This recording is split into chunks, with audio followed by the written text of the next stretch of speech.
Hi, I'm David Charlton, and this is Demystifying Mental Toughness podcast. 5 minutes for a series of 10 episodes on a Tuesday for those interested in football or soccer and who want to play their best more often.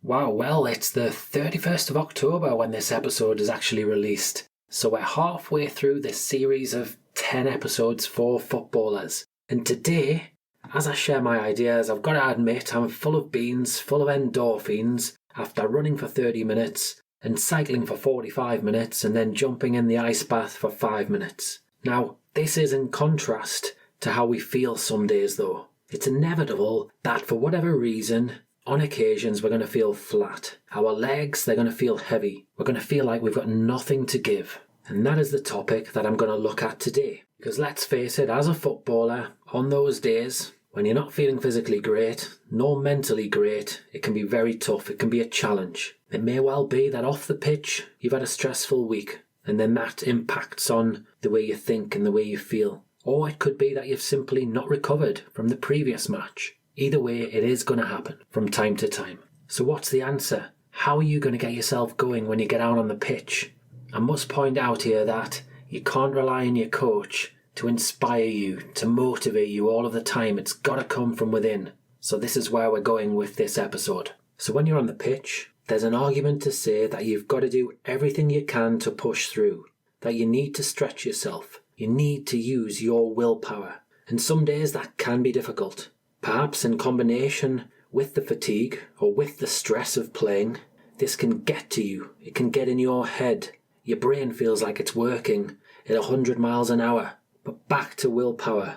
This is the important part. You know, if we think about a measure of mental toughness, commitment, this is all about making promises to yourself and then following through with those promises. In the gym, it would be pushing through the pain barrier to lift that last strenuous rep with the barbell. On the pitch though, how do you help yourself? Firstly, I'd say you need to have an appreciation that you can't feel great all of the time. So it comes down to acceptance.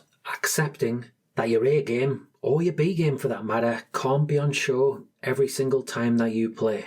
So secondly, you need a plan up your sleeve. You need to have some triggers that you can use to see you through the game. Triggers that may take you back to simple basics. That's right, simple basics that are required for you to fulfill your role for the team. For you to be able to give a 7 out of 10 performance each and every week as a minimum.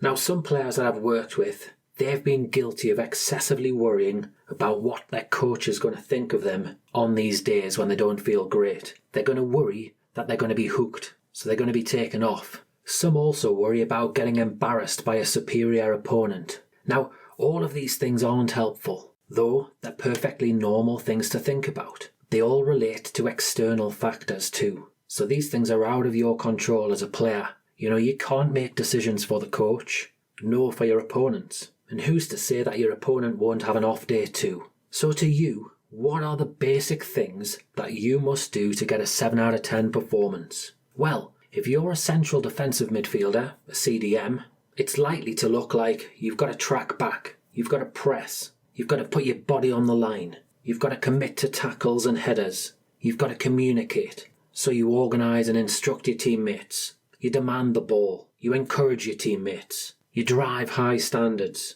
And then you move into pockets of space to get the ball. They are the bog standard, simple basics. And I'm wondering how you feel about these basic things. Are you someone who's thinking, I won't be able to do that. I won't be able to put that crunching tackle in. I don't have the energy to tell my teammates, man on. I hope not. But the reality is, some of these things may seem difficult to some players. The footballer who lacks confidence, who's maybe lost form, the one who lets their mind become overactive and take over. Back to the point though, if we're feeling lethargic, if we're feeling tired, if you imagine a thermometer. So this thermometer is going to measure arousal levels. You'll be near the bottom if you experience this fatigue. You'd also be near the bottom if you were bored, if you were in give-up mode, if you were uber relaxed and calm. And then as you move up through the thermometer, your arousal increases. Perhaps concentration and focus are somewhere near the middle. Then as we get towards the top, you've got happiness, you've got excitement, and then you've got negative feelings such as frustration or anger. So the trick here is being aware that you can control your state. You can move up through the thermometer quickly, like pressing a switch on a light bulb. And action is one way of doing this. Perhaps you can press hard. You can go on a lung-busting run. You can put a crunching tackle in when you're defending.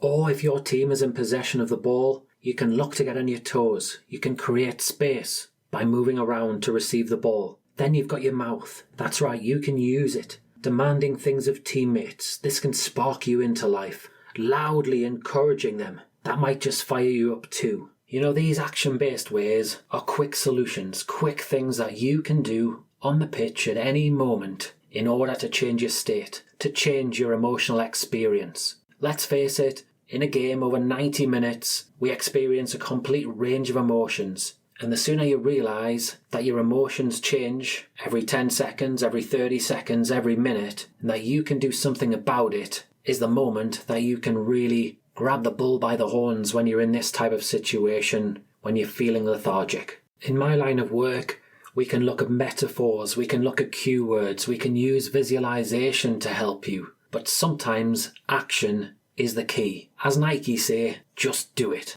If you'd like to learn more about these sort of tips, feel free to sign up to the X Factor, a regular email which I send out, where you're going to receive more and more podcasts, videos and blogs to upskill you, and so that you can be that 7 out of 10 consistent performer week in, week out.